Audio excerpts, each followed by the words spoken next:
M'he perdut sota el vespre acostumat. No sé si aquí volia venir, i és aquest lloc, tanmateix, el de sempre. No, la lluna m'enganya. D'arreu ara la miren. Ves aquesta llum fosa damunt totes les aigües i el somni ofusca tots els ports del món. Cada pal fa ballar a la punta dels dits un estel. El mateix que a 100 milles un altre pal aguanta en equilibri. I jo mateix podria posar un peu a camins de tendresa de sota la celístia de Quebec. I ha caigudes les vestes càlides de l'estiu. A on vaig? A quin món d'infinites ales virginals, per la nit endolades i pels llunars reflexos.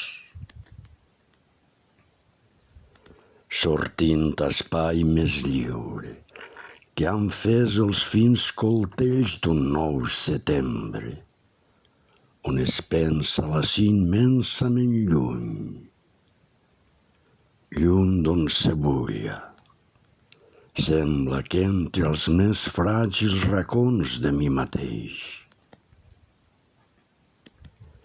Tot té una dolçor íntima, de maduresa universal. I on és que vaig, arran d'aquesta riba incommovible? Navegues, illa desvetllada, nuament estremida entre els braços continus de la brisa, cap a les clarors pàl·lides que convoca aquesta lluna única per al mapa sencer.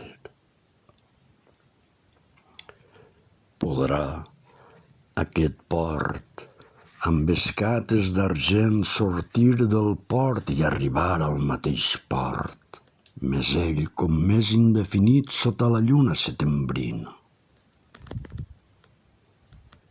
Aquesta consciència vaga d'immensitat. Brises amb lloms de peixos que es perden dins la nit.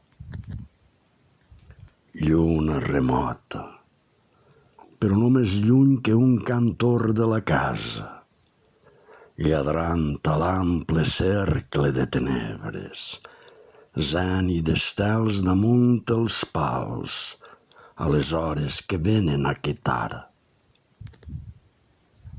És un ramell que s'obre exterior o una pluja infinita que va regant camps íntims. Núvols de tardor i brisa s'enllunen i s'apaguen damunt el port ferit.